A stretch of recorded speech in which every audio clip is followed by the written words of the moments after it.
क्या आप लोग जानते हैं कि सरदार वल्लभ भाई पटेल को एकता का प्रतीक या फिर स्टैचू ऑफ यूनिटी क्यों कहा जाता है?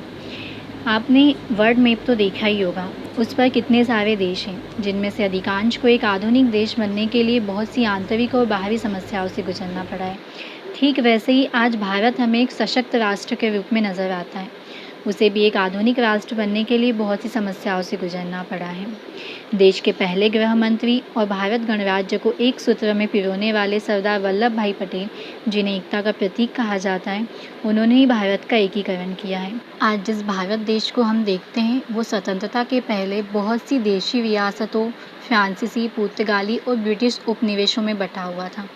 संविधान सभा के गठन के बाद सबसे बड़ी समस्या यही थी कि भारत का एकीकरण कैसे किया जाए। तो आज हम वही पढ़ेंगे कि भारत का एकीकरण कैसे हुआ। वीडियो को आगे बढ़ाने से पहले आप सभी लोग हमारे चैनल को सब्सक्राइब कर लीजिए और बेल आइकन को प्रेस कर लीजिए, ताकि हमारे वीडियो का नोटिफिकेशन आपको सबसे पहले मिले। तो देखते हैं भारत का एकीकरण। इसे 3 पार्ट में डिवाइड किया गया है। सबसे पहले देशी रियासतों का एकीकरण किया गया, उसके बाद यूरोपीय उपनिवेशों का विलय हुआ, उसके बाद जो क्षेत्र बच गए थे उनको अन्य क्षेत्रों में मिलाकर उनका विलय किया गया। सबसे पहले हम देखेंगे देशी रियासतों का विलय कैसे हुआ। तो स्वतंत्रता के पहले भारतीय भूभाग पर ब्रिटिश प्रांतों के अलावा देशी रियासतों का अस्तित्व था, जो कि भारत के कुल भूभाग के 40% था। ब्रिटिश प्रांतों पर तो ब्रिटिश सरकार का प्रत्यक्ष शासन होता था, लेकिन देशी रियासतों पर ब्रिटिश सरकार का अप्रत्यक्ष रूप से शासन होता था। ये देशी रियासतें आंतरिक रूप से तो स्वतंत्र थीं, लेकिन उनके बाहरी संबंध और विदेशी मामलों पर ब्रिटिश सरकार का नियंत्रण था। 18 जुलाई 1947 को ब्रिटिश सरकार ने भारतीय स्वतंत्रता अधिनियम 1947 को पारित किया। इस अधिनियम के अनुसार भारतीय रियासत को यह स्वतंत्रता दी कि चाहे तो वह भारतीय डोमिनियन या पाकिस्तान डोमिनियन के साथ मिल सकती है या स्वतंत्र रह सकती है। अब देखना ये था कि ये 600 देशी रियासतों का निर्णय क्या होता है, क्योंकि जो अधिनियम प्रस्तावित था उसके बाद देशी रियासतें तो पूर्ण रूप से स्वतंत्र थीं।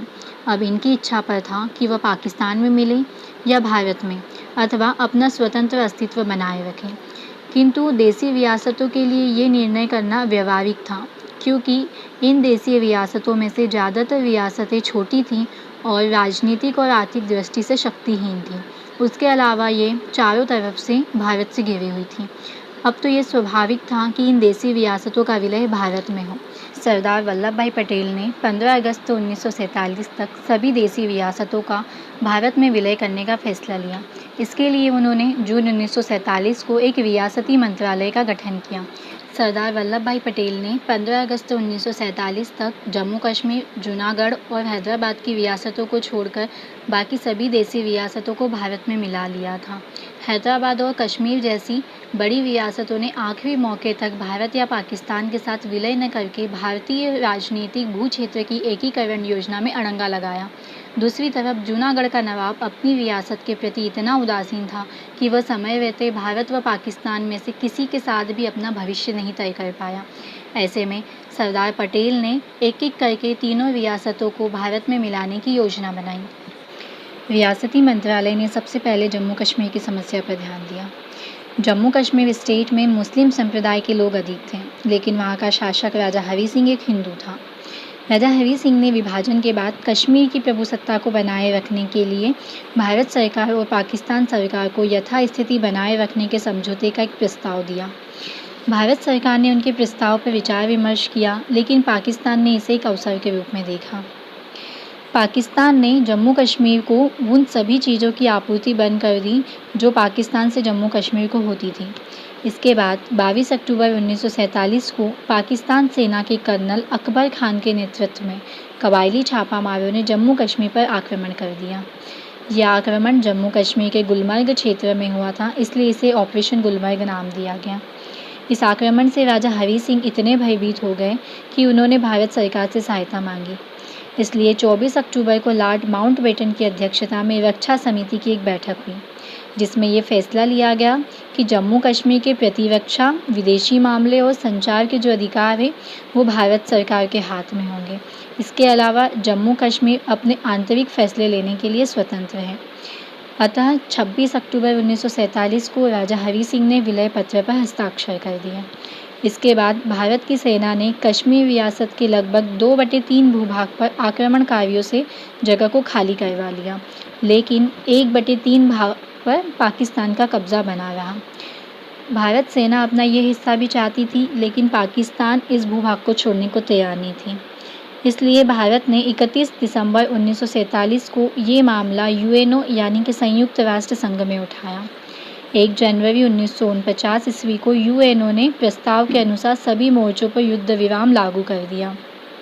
इसके अनुसार युद्ध विराम रेखा के इस तरफ का हिस्सा भारत का होगा और उस तरफ का हिस्सा पाकिस्तान का होगा, और बीच में एक युद्ध विराम रेखा खींच दी गई जिसे एलओसी यानी कि लाइन और कंट्रोल कहा जाता है। इसके अनुसार 32,000 वर्ग मील क्षेत्र पाकिस्तान के कब्जे में चला गया, जिसे कि पाक अधिकृत कश्मीर या फिर पीओके यानी कि पाक ऑक्यूपाइड कश्मीर कहा जाता है। जब 26 जनवरी 1950 ईस्वी को भारत का संविधान लागू किया गया, तब जम्मू कश्मीर को संविधान के अनुच्छेद 370 के अधीन एक विशेष स्थिति का दर्जा प्रदान किया गया। ये जो प्रावधान था ये अस्थायी था, लेकिन वर्तमान समय में अनुच्छेद 370 को ख़त्म कर दिया गया है और जम्मू कश्मीर को 2 भागों में, जम्मू कश्मीर और लद्दाख में बांटकर 2 केंद्र शासित प्रदेश बना दिया गया है। इस तरह जम्मू कश्मीर का विलय भारत में हो गया था। अब सरदार वल्लभ भाई पटेल जूनागढ़ को भारत में मिलाना चाहते थे, लेकिन जूनागढ़ की स्थिति कश्मीर से एकदम अलग थी, क्योंकि यहाँ की जो जनता थी वो हिंदू थी और नवाब मुस्लिम था। अब यदि जूनागढ़ की भौगोलिक स्थिति को देखा जाए तो वो भारत के पक्ष में थी, क्योंकि जूनागढ़ चारों तरफ से भारत से घिरा हुआ था। लेकिन जो नवाब था वो जूनागढ़ को पाकिस्तान में मिलाना चाहता था और जनता इसके बिल्कुल विरुद्ध थी, क्योंकि वो अपना विलय भारत में चाहती थी। इसलिए जनता ने नवाब के विरुद्ध विद्रोह कर दिया और नवाब को मजबूर होकर पाकिस्तान भागना पड़ा। नवाब के चले जाने के बाद जूनागढ़ की दीवान शाहनवाज भुट्टो ने भारत के साथ विलय का एक प्रस्ताव रखा, जिसे कि सरदार वल्लभ भाई पटेल ने स्वीकार कर लिया और आगे चलकर जनवरी 1948 को एक जनमत संग्रह हुआ, जिससे जूनागढ़ का विलय भारत में हो गया। जूनागढ़ के विलय के बाद केवल हैदराबाद रियासत बची थी, जिसका विलय होना बाकी था। हैदराबाद की स्थिति भी जूनागढ़ के जैसी ही थी, क्योंकि ये भी चारों तरफ से भारत से घिरी हुई थी। यहाँ की जो जनता थी वो हिंदू थी, जबकि शासक निज़ाम मुसलमान था। निज़ाम चाहता था कि हैदराबाद एक स्वतंत्र राज्य बना रहे, क्योंकि पाकिस्तान ने उसे अप्रत्यक्ष रूप से समर्थन दिया हुआ था। लेकिन इसी के बीच एक कट्टरपंथी नेता कासिम रिजवी के नेतृत्व में मुस्लिम सैन्य संगठन ने राज्य में आतंक फैला दिया, जिससे कि वहाँ की कानून व्यवस्था भंग हो गई और हैदराबाद में एक प्रकार से अव्यवस्था पैदा हो गई। इस वजह से सितंबर 1948 को गृह मंत्री सरदार वल्लभ भाई पटेल के सीधे नियंत्रण में ऑपरेशन पोलो के नाम से एक कार्यवाही की गई, जिससे कि हैदराबाद ने भारतीय सेना के समक्ष आत्मसमर्पण कर दिया और हैदराबाद का भारत में विलय हो गया। जम्मू कश्मीर, जूनागढ़ और हैदराबाद की रियासत को भारत में मिला लेने के बाद भारत सरकार ने यूरोपीय उपनिवेशों का भारत में विलय किया।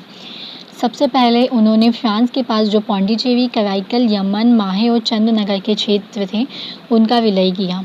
भारत सरकार ने 1956 में फ्रांस के मध्य एक विलय संबंधी औपचारिक संधि का प्रस्ताव रखा, जिसे कि फ्रांसीसी संसद ने अनुमोदित किया और बाद में पौंडीचेरी, कराईकल, यमन, माहे और चंद्रनगर का विलय भारत में हो गया।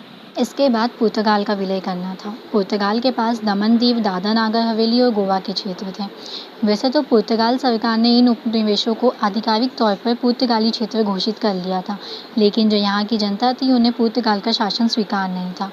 पुर्तगाली दमन व शोषण के विरुद्ध 18 दिसंबर 1961 ईस्वी को भारतीय सेना ने पुर्तगाली क्षेत्रों पर आक्रमण कर दिया और 19 दिसंबर 1961 को पुर्तगाल ने भारत सेना के सामने आत्मसमर्पण कर दिया। इसके बाद दमन दीव, दादरा नागर हवेली और गोवा के क्षेत्रों को भारत में मिला लिया गया। इसके बाद कुछ अन्य क्षेत्र थे जिनका विलय भारत में करना था, जैसे कि अंडमान निकोबार, लक्षद्वीप, सिक्किम आदि। तो भारत की स्वतंत्रता के तुरंत बाद सरदार वल्लभ भाई पटेल ने भारतीय नौसेना को लक्षद्वीप पर भेजकर उसे भारत का अंग घोषित कर दिया। वहीं दूसरी ओर स्वतंत्रता से पहले ही अंडमान निकोबार पर आज़ाद हिंद फौज ने अपना शासन स्थापित कर लिया था। केवल सिक्किम का विलय होना बाकी था।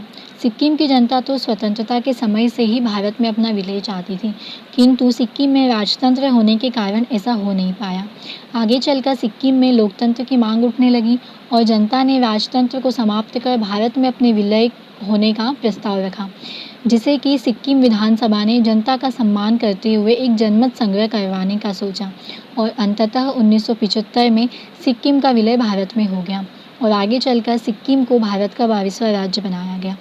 इस तरह भारत में संपूर्ण देशी रियासतों, उपनिवेशों और अन्य क्षेत्रों का भारत में विलय और एकीकरण हो गया, जिससे कि भारत के एकीकरण की प्रक्रिया संपूर्ण हुई। इसके बाद देश में राज्यों के पुनर्गठन की मांग उठने लगी। अगर आप जानना चाहते हैं कि देश में राज्यों का पुनर्गठन कैसे हुआ तो हमें कमेंट करके बताइए। तब तक के लिए वीडियो को लाइक कीजिए, शेयर कीजिए और सब्सक्राइब कीजिए। फिर मिलेंगे आपसे एक नया वीडियो लेकर।